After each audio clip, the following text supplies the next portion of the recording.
안녕하세요. 김유진 청년입니다.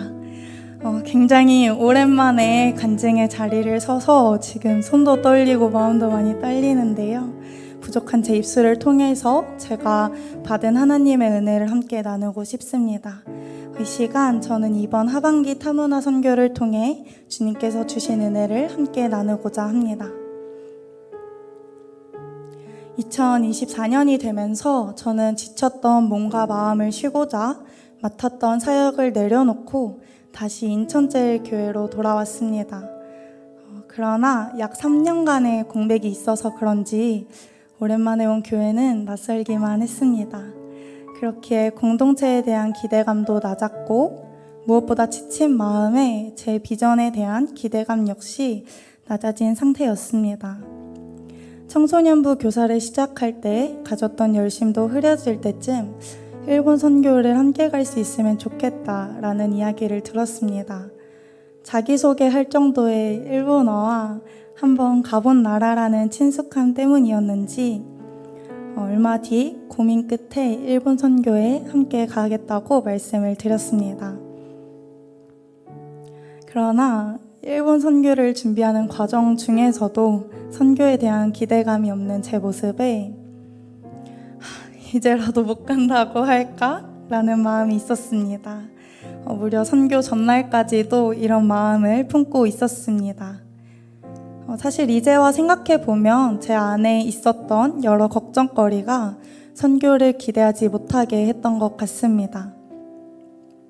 아이들과 어른들이 함께하는 선교, 해본 적 없는 도시 선교, 무엇보다 학기 개강 후에 일주일 정도 쉰다는 것을 해본 적도 없고 그래선 안 된다고 생각해 왔기에 더 걱정이기도 했습니다.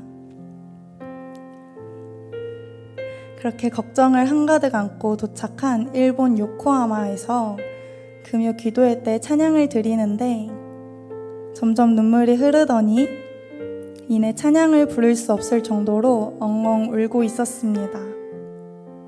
주님 다시 오실 때까지를 부르는 성도님들에게서 일본에서 그리스도 예수만을 바라보는 모습을 보았습니다. 또 그 찬양의 가사가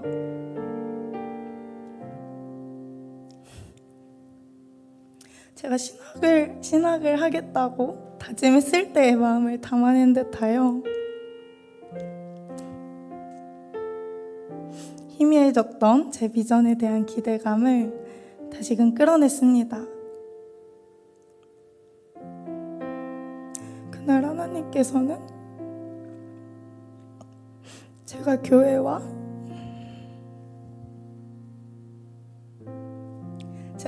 사회에서 하나님을 올바르게 전하고 그 말씀의 기초에 교육해야 함을 상기시켜 주셨습니다. 기대감 하나 없이 온 선교지에서의 첫날, 하나님은 제게 선교에 대한 기대뿐 아니라 앞으로의 제 삶에 대한 기대를 회복시켜 주셨습니다. 다음날 요코하마역에서 1시간 노방전도를 하였습니다. 저마다의 목적지를 향해 바쁜 발걸음을 하는 사람들에게 선교사님의 미나상 예수사마오 신지테 구다사이라는 외침은 충격적이었습니다. 그 외침을 하는 선교사님의 애달는 마음이 제게도 전해지는 듯 했습니다. 한 사람 한 사람 외치는 동안 제 속에서는 혹시 나 신학생이라고 시키면 어쩌지? 나 외칠 수 있을까? 라는 생각이 들었습니다. 살면서 해본 적도 없고 하려고 하지도 않았고 앞으로도 못 해볼 행동을 일본에서 경험했습니다. 선교사님께서 우리 신학생 크게 3번 외치세요 하시는데 왜인지 마음이 비장해졌고 오늘 저마다의 목적지를 가는 저 사람들의 하루에 이 한 문장이 바뀌면 좋겠다라는 생각이 들었습니다. 미나상 예수사마오 신지테 구다사이. 살면서 이렇게 크게 외치는 건 고등학교 때 학생회를 하며 급식줄 정리할 때나 해본 것 같습니다. 아니, 그때보다 더 큰 목소리로 간절하고 애달는 마음으로 외쳤습니다. 하나님께서는 요코하마역 노방전도를 통해 제게 영혼을 향한 주님의 마음을 품게 하셨습니다. 내성적이고 확실하지 않으면 시도도 안 하려는 저에게 주님은 그럼에도 불구하고 영혼에게 복음을 전하게 하셨습니다.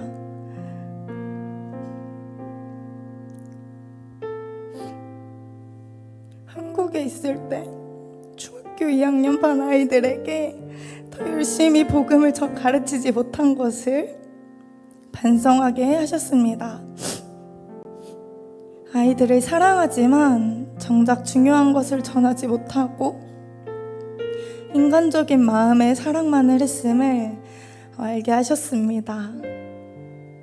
남은 기간 동안 하나님의 마음을 품고 사랑하며 아이들에게 복음을 전해야겠다 다짐했습니다. 주일 예배 후 갑자기 중보기도 사역이 생겨 성도님들 한 분씩 기도해 드렸습니다. 그러다 두 선교사님을 위해서도 기도해 드렸는데 선교사님께서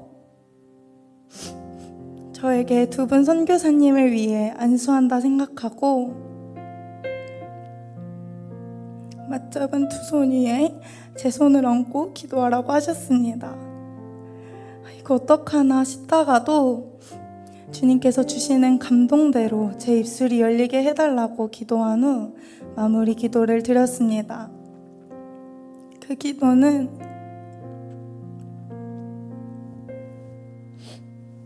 두 분의 선교사님과 저에게 하나님이 역사하실 수 있는 통로와 같다고 느꼈습니다.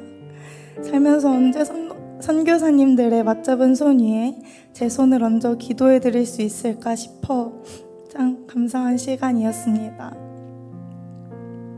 하나님께서는 요코하마를 통해 그분의 사랑과 계획하심을 알게 하셨고 다가올 도쿄를 기대할 수 있게 하셨습니다. 도쿄에서의 사역 중 가장 기억에 남는 것은 주목자 사역과 오다이바 노방전도입니다. 줄이고 목마른 자들을 돌보시는 하나님의 마음을 품고 교회 성도님들과 선교사님 또 팀이 하나 되어 준비했습니다.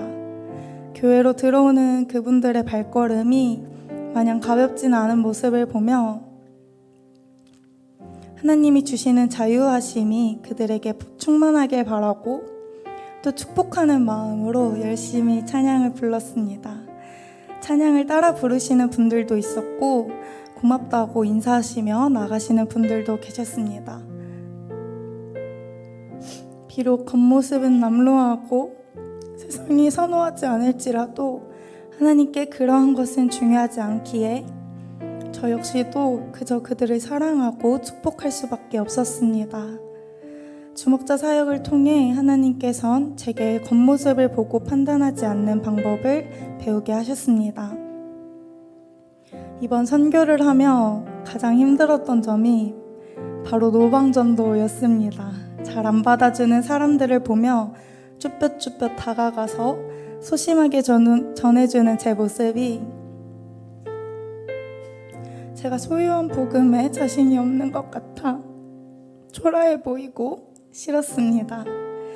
수요일 아침 조별 큐티 나눈 때 오늘은 실천할 자신이 없지만 기쁘고 담대하게 복음을 전하겠다고 다짐했습니다. 그러나 오후에 노방전도를 하기 위해 오다이바를 갔을 때도 제 마음엔 여전히 두려움이 있었습니다. 티슈를 나눠주며 사람들에게 복음을 전하지만 간간히 낙심하게 되는 제 연약함에 속상할 때쯤 선교사님이 찬양하자며 어쿠스틱 기타를 들고 오셨습니다. 속으로 이제 쭈뼛거리진 않겠다, 얼른 가서 찬양해야지 하는 마음이 들어서 후다닥 뛰어 찬양을 부르러 갔습니다. 찬양을 한 곡씩 부를 때 마음을 꾹꾹 눌러 담아 불렀던 것 같습니다. 오다이바는 관광지라 일본인보다 타국에서 온 관광객이 많아 일본어 찬양을 못 알아들었을지라도 그것이 중요하지는 않았습니다. 저에겐 우리가 함께 행복하게 부르는 이 찬양을 하나님께서 받아주시면 좋겠다는 마음과 기쁨의 찬양을 일본에 뿌린다는 마음밖에 없었습니다. 다른 사람의 시선을 의식해 전도를 잘 못하던 저에게 하나님께서는 제가 잘할 수 있는 방법으로 복음을 전하게 해주셨습니다. 이번 일본 선교를 통해 저는 제 비전과 앞으로의 삶에 대한 기대와 소망 그리고 확신을 회복할 수 있었습니다.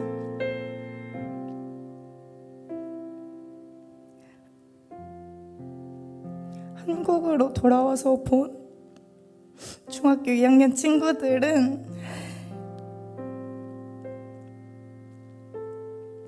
여전히 조용하고 가끔 하고 웃지만 영적으로 더 척박한 일본에 있다가 아이들을 보니 마치 옥토밭의 심령처럼 느껴졌습니다. 물론 실제로 저희 아이들은 옥토밭의 심령을 갖고 있긴 합니다. 바라기는 이번 선교를 통해 회복된 제 모습을 보며 아이들에게도 좋은 영향이 있기를 소망합니다. 간증을 마무리하며 선교 중에 묵상하게 하신 말씀을 나누고자 합니다. 히브리서 3장 14절 우리가 시작할 때 확신한 것을 끝까지 견고히 잡고 있으면 그리스도와 함께 참여한 자가 되리라. 영혼을 사랑하시는 하나님이 오늘 이 시간에도 저와 이곳에 함께하는 모든 분들에게 주님의 마음을 품고 복음을 끝까지 견고히 잡고 살아가기를 촉구하고 계십니다.